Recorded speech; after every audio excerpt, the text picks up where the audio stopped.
JSPL, इसके बारे में सवाल है। S.BWH, पता नहीं। अच्छा, नाम तो लिखा है इन्होंने, विकास सारस्वत जी हैं। अ, कहाँ से हैं ये लिखते लिखते भूल गए।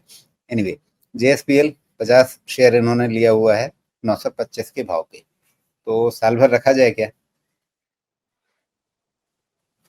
925 पर है। ये सारा इतना ही इसका कॉन्वोल्यूटेड स्ट्रक्चर है ना कि इसमें कोई ट्रेंड ढूंढ के तो नहीं मिलेगा। इसमें वाइड फ्लक्चुएशंस होते हैं, वाइड। ओके, तरुण जी तो अभी बाहर हैं ना, देश से बाहर हैं। मुझे लग रहा था मैंने गलती कर दी है लेकिन अब निकल गया मुंह से। मतलब अब एकदम बोलूं तो पूरा का पूरा, मतलब आप इसका चार्ट देखिएगा तो कुछ समझ में ही नहीं आएगा। क्या बोलूं उसको, जैसा भी आप समझ लीजिए कि कोई स्ट्रक्चर ही नहीं, उसका हिंदी नहीं मिल रहा मुझे। हाँ, देखिए ऐसा है कि ये इसमें वाइड फ्लक्चुएशंस होते हैं। वाइड फ्लक्चुएशंस अगर होते हैं ना तो ठीक है, नीचे अब ऊपर दर्शक खुद बहुत ही बड़े शब्द बड़े। समझ लें कि सोमेश जी क्या कह रहे थे इसके स्ट्रक्चर के बारे में। हाँ, मैं कह रहा हूँ कि इसका स्ट्रक्चर बहुत ही खराब है, कुछ समझने को है नहीं, इसमें कुछ समझ में ही नहीं आएगा।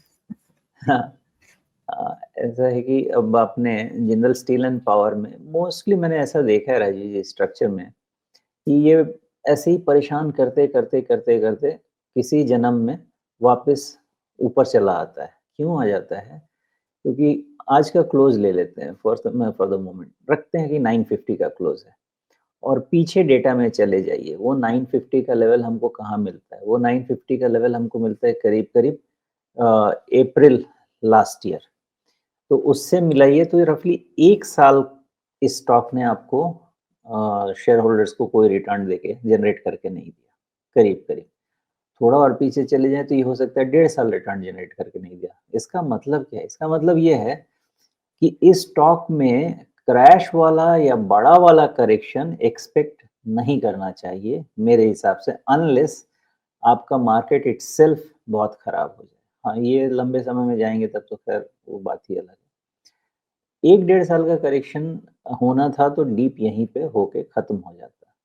तो ये पूरे स्ट्रक्चर को क्या नाम दें, तो पूरा टाइम पास का स्ट्रक्चर होता है। इसमें से ही चलता रहेगा, अपना हाई क्लियर करेगा नहीं और नीचे में हो सकता है कि आपको 880, 875, 900 ये सब जगह आए और फिर यहीं से घूम के फिर से आपको वापस 1000 वापस आए या 1100 वापस आए। इस रेंज में ही घूमता रहेगा 1 साल तक, इसी पॉसिबिलिटी रहती है बिकॉज़ जो कंसोलिडेशन चलता है वो कंसोलिडेशन 18 मंथ से लेके हो सकता है कि 36 मंथ तक कहीं पे भी एक्सटेंड हो। तो अभी तो रफली आपका 12-13 मंथ्स ही हुआ है। तो कंसोलिडेशन का समय अभी बहुत इसके पास बचा हुआ है। तो 1 साल में क्या एक्सपेक्ट करें? अब तो समझ ही गए हैं कि कुछ एक्सपेक्ट ना करें। यही टाइम पास करता रह सकता है। अब इसको फाइन ट्यून कैसे करें? फाइन ट्यून ऐसे करेंगे कि अभी जो रन आया है इस रन को, ये रन फिज़ल आउट तब तक नहीं होगा जब तक 880 के नीचे क्लोज़ नहीं मिलेगा। ये भी क्लियर है, ओके? डाउन साइड आएगा, सब कुछ होगा। दूसरा, ऊपर साइड में ध्यान दीजिएगा 1000, 1000 इसका ना ऐसा प्रॉब्लम है कि 1000 के ऊपर इसको 3, 4, 5, 6 दिन का क्लोज़ लेने दीजिएगा, फिर डिसीज़न लीजिएगा। और ये वैसा हुआ तो जैसा मैंने बोला 1100 उतना तक तो आपको दे देगा और उसके बाद बोनस देगा कि नहीं वहाँ पे देखेंगे। जी। अच्छा सोमेश जी, इसके चार्ट को देख कर के तो आपने बताया ही कॉन्वोल्यूटेड, मतलब अजीब सा बेढंगा जैसा। ठीक है, तो चार्ट को छोड़ देते हैं। अगर मैं इसके सेल्स डेटा को देखता हूँ, प्रॉफिट डेटा को देखता हूँ, मार्जिन को देखता हूँ, तो वहाँ पे मुझे कुछ अच्छी चीज़ें ज़्यादा बताने को मिल नहीं रही हैं। क्योंकि अगर आप 3 साल पहले देखें तो 3 साल पहले इन्होंने बहुत बढ़िया सालाना परफॉर्मेंस दिया था, जब ये सीधे लगभग 35,000 करोड़ से 50,000 करोड़ रुपए के ऊपर एनुअल सेल्स इनका पहुंच गया था। उसी साल इनका मार्जिन भी देखें तो बहुत अच्छा चल रहा था, 30% के आसपास था। वहां से सेल्स स्टैग्नेंट है और मार्जिन घट करके लगभग लगभग कह लीजिए कि 2/3 रह गया है। तो इसका असर भी प्रॉफिट पे दिख रहा है। प्रॉफिट आपका कहाँ पहुंच गया था, लगभग 6,25,000 करोड़ रुपए, वहां से घट करके सालाना प्रॉफिट जो है वो 3,25,000 करोड़ रुपए आ गया है। तो मुझे लगता है कि ये कॉन्वोल्यूटेड स्ट्रक्चर देखने के बदले अगर हम सिर्फ ये देखें कि किस तिमाही में इनके रिजल्ट्स बेहतर होने शुरू होते हैं और मार्जिन सुधरना शुरू होता है, उसके बाद फिर कोई फैसला लिया जाए तो वो ज़्यादा बेहतर होगा। मैं आपको एक और बेटर चीज़ बोलता हूँ। आप ना ये चार्ट तो ऐसे ही जो भी जितने लोग देख रहे हैं ना बिल्कुल अपने इमेज कैप्चर कर लीजिए और दूसरी चार्ट आप ओपन कीजिए निफ्टी मेटल का। जी, एकदम ये इमेज कैप्चर कीजिए और ऐसा ही निफ्टी मेटल का चार्ट लगाइए। बिल्कुल, अब लाते हैं निफ्टी मेटल भी लाते हैं।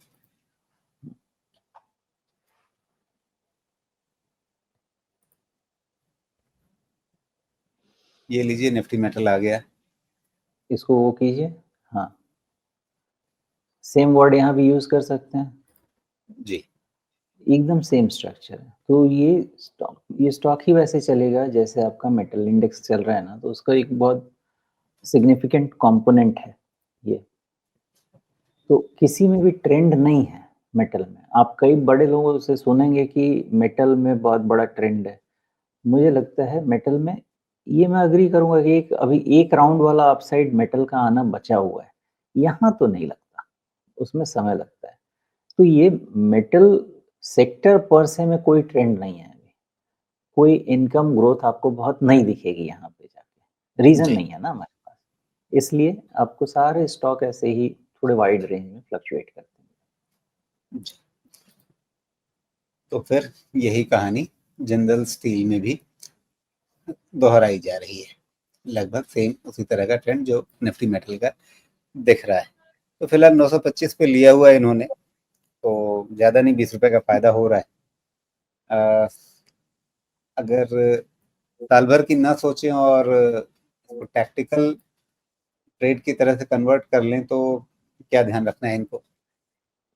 सबसे पहली चीज़ ध्यान रखना है, 1000 रुपए के ऊपर क्लोज़ होगा 3, 4, 5 दिन तभी इनका भाग्योदय होगा। नहीं होगा तो जो फ्लिप साइड है ज्योतिषी का, वो ये है कि 870 880 के नीचे क्लोज़ जब तक नहीं होगा, ऐसे ही आपका ये टाइम पास करता रहेगा। जी। तो 880 और 1000 उसके बीच में क्या ये रेंज साल भर के लिए भी ध्यान रखा जा सकता है? अगर नहीं, साल भर रखे रहें तो भी? नहीं, दोनों रेंज के किधर भी निकला, तो एक रिव्यू करना बहुत ज़रूरी है क्योंकि फिर उसके बाद ये वाइड फ्लक्चुएशन वाला उसका सिनेरियो है ना, तो ऊपर जी, आपका 1100 तक तो ऑलमोस्ट तय हो जाएगा, 1100 तक ऑलमोस्ट तय हो जाएगा। तो 1000 पार नीचे हुआ वाला तो थोड़ा 1100 आ जाएगा। जी, हाँ, नीचे वाला थोड़ा-सा ध्यान देना होगा क्योंकि दोनों तरफ इक्वल 10% का मूवमेंट समझ में